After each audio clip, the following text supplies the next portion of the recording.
Ngayon guys, habang papauwi tayo, mataas na ang tubig din dito sa daanan natin.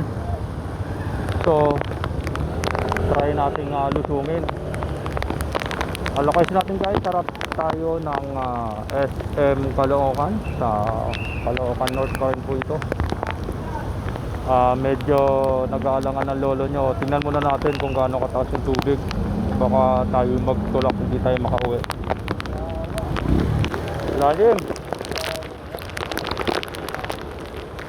Time check, mga 8:20 ng umaga. Halos mga isang oras na dito tayo nag-visit guys para makapasok tayo sa trabaho. Pero mataas na baka yung nadadaanan natin kaya hindi tayo so napagpasya ng lolo niya na umuwi na lang. Kaya lang, nadaanan naman natin sa uwi, bumaha na. Ayan guys, kung nakikita nyo sa unahan, mayroong jeep dun. Ayan, nakita nyo yung jeep?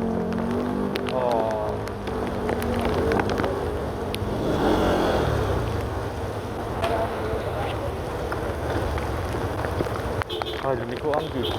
So uy, mayroong lumusong na sunod tayo rito sa adventure.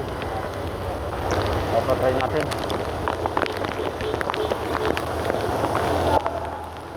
Yung click lumusong. Shout out sa mga naka-click. Uy kuya, bakit ka? Kuya, nagalangan. So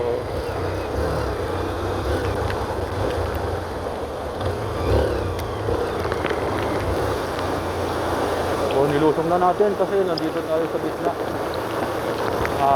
Lubog ang gulong natin guys. Ang motor nga pala ni lolo ay XR 150. Medyo mataas siya. So tatalubungin natin itong sakyan. Hindi tayo pwedeng huminto.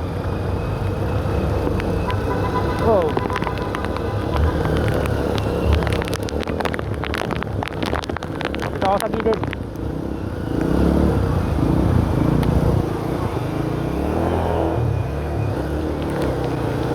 Guys, lubog yung gulong ng ating motor. Nangalahati na tayo. Nangalahati na tayo guys. Naka-primera tayo. Naka-primera. Lalo.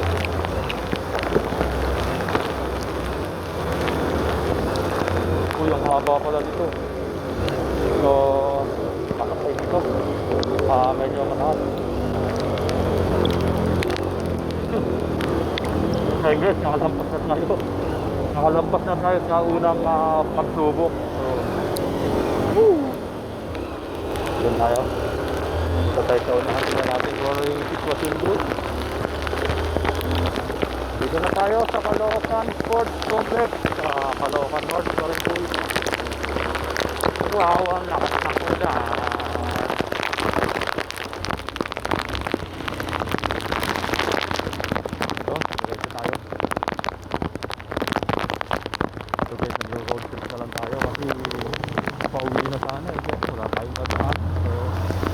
Explore na natin itong bahanan ng jet.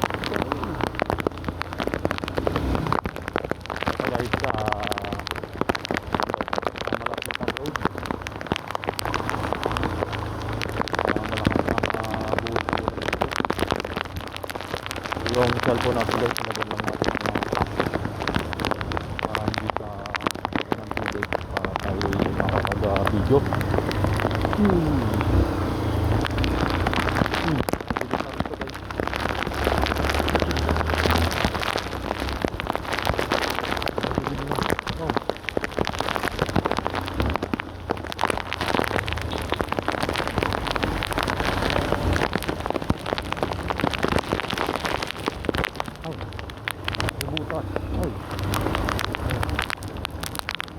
Tapusin na natin yung video natin guys. Dito na lang. Ito na, nangulan. Para